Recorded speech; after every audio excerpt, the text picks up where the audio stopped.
Ok, je viens d'acheter un nouveau. Bon là il avait un peu soif, il n'avait pas été arrosé chez le vendeur, mais là je l'ai bien arrosé, ça va reprendre. Voilà, j'ai même les fleurs qui ont fané, mais c'est pas grave. Bon, il a vécu pendant 3 ans chez moi, il a passé 3 hivers, il n'est pas mort en hiver, il est mort en canicule, 3 semaines sans arrosage, je l'ai trouvé tout grillé. Bon, c'est dû à la crise économique et politique au Liban. J'ai dit ça dans plusieurs vidéos, mais c'est pas le sujet. Là, j'ai jamais fait le Tumbergia à Lata, j'ai fait avec vous des boutures, ça a pris sans problème, une bouture très facile. Mais le Tumbergia Grandiflora, j'ai jamais fait. Il y a ceux-là qui ont été cassés. Ils ont été cassés, donc je vais en profiter pour faire des boutures. Mais je ne sais pas si ça va prendre parce qu'ils sont très vertes. Ce sont des nouvelles tiges, je ne sais pas s'ils vont prendre, mais on va essayer ensemble et on verra. Ok, bon là j'ai fait des boutures. Les deux là, ils ne me plaisent pas vraiment trop. Mais je vais essayer quand même. 1, 2, 3. Ça, c'est à jeter. Hein. Les plus faibles, c'est à jeter. Déjà, ils sont trop vertes. Je ne sais pas s'ils vont prendre, mais on va essayer. Ce qu'il faut faire, on va couper une bouture. Bien sûr, toujours en dessous de 2 feuilles. Parce que les racines vont commencer à... Parce que les racines vont commencer à démarrer ici. Ce qu'on va faire, je vais faire 2 boutures en français d'abord. Et les autres, je vais le faire en arabe. Voilà, c'est du terreau. Il faut toujours utiliser du terreau spécial bouturage. J'ai pas trouvé, je m'en fous. C'est un terreau plante fleurie. C'est pour ça, ça fait longtemps. C'est le terreau d'une plante annuelle, comment on appelle ça, le pétunia, en fait. Voilà. Donc on va bien serrer. Donc j'ai utilisé ça pour faire mes boutures. Parce que je m'en fous si le terreau il est riche ou pas. Ça ne servira à rien. Bon là c'est pour ça ils sont encore trempés dans de l'eau parce qu'ils sont vraiment le terreau il est vraiment très sec. Et là maintenant ça va. Voilà. Les boutures sont prêtes. On va veiller à ce que le terreau reste toujours humide. Pour ne pas, parce que les petites racines qui vont se développer, s'ils ont développé des racines, pour ne pas que la sécheresse tue les petites racines qui vont commencer à se développer. Et si ça a pris, je vais vous montrer dans une autre vidéo.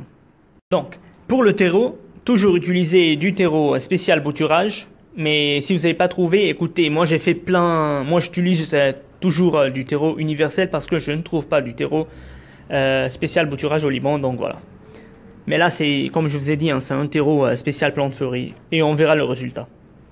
Ah, j'ai oublié de dire la date. On est le 1er septembre 2021.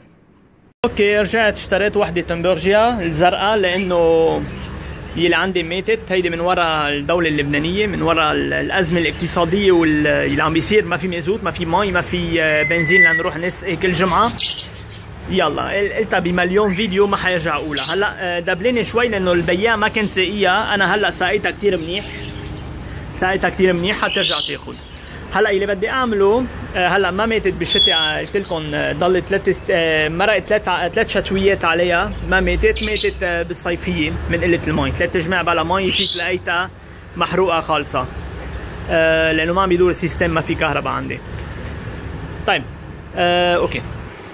هلا لما حكيت عن التمبرجيا كنت عملت لما كان عم بحكي عن التمبرجيا عملت بوتوراج، بوتور يعني شتلت منهم، بس مش التمبرجيا جرانديفلورا الزرقاء، عملت التمبرجيا ألاتا. التمبرجيا ألاتا ولا أهين من هيك، عملتها معكم وشفتوها وشفتوا كيف صارت. واصلا هلا عبت لي، حطيتها على الشبك وعبت لي الشبك. هول البوتور الصغار اللي كنت عاملهم وعملوا ورد حتى.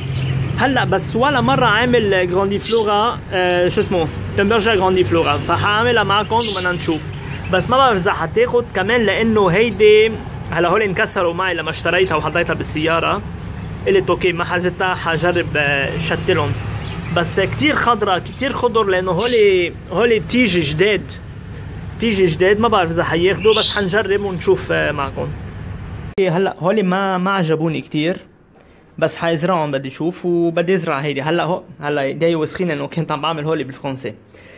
هولي اللي كتير خفاف الجداد الضعاف اكيد ما حنزرعهم، بدنا نكبهم. هلا هون عملت جورتين كرمال هيك. هلا كيف نجي بنزرع؟ بدنا نقص دايما تحت ورقتين. هون كان في وراء وانا قصيتهم لانه لازم نقص الوراء، لانه الشروش لما بدهم يبلشوا يطلعوا بدهم يطلعوا بين الوراء. فبنجيب التيج طبعا التيرو وبنحطها هيك تحت وبنبلش نشد عليها منيح، نثبت النبتة عليها. هلا بالنسبة للتراب اللي بدكم تزرعوها بدكم تزرعوا بتيرو سبيسيال بلانت تيرو سبيسيال بوتوراج، يعني تراب خصوصي للبوتور للتشتيل. إذا ما لقيتوا ما في مشكلة، فيكم تستعملوا أي تيرو يونيفرسال كتير ممتاز. أنا بعمل بتيرو يونيفرسال، بس هون ما في لا تيرو يونيفرسال لا تيرو سبيسيال بوتوراج. هيدا التيرو شو هو؟ تيرو سبيسيال بلان فلوري، يعني تراب خصوصي للورد. كانت ببيتونيا، البيتونيا نبتة موسمية فماتت خلاص خلص موسمها. نحن بأول شهر 9 2021 سبتمبر، كرمال هيك استعملتهم. هلا بدكم تقولوا لي انه التراب بيكون صارت فقيره، اخر همي لانه اصلا البوتور ما بده تراب غنيه. هلا حطيتها بالمي لانه بدي الارض تشرب منيح لانه كانت كتير ناشفه. اوكي هلا خلصتهم وبدنا نشوف اذا حتاخد ولا لا. حنتابع، حفرجيكم على فيديو تاني لما يبلشوا يفرخوا اذا فرخوا.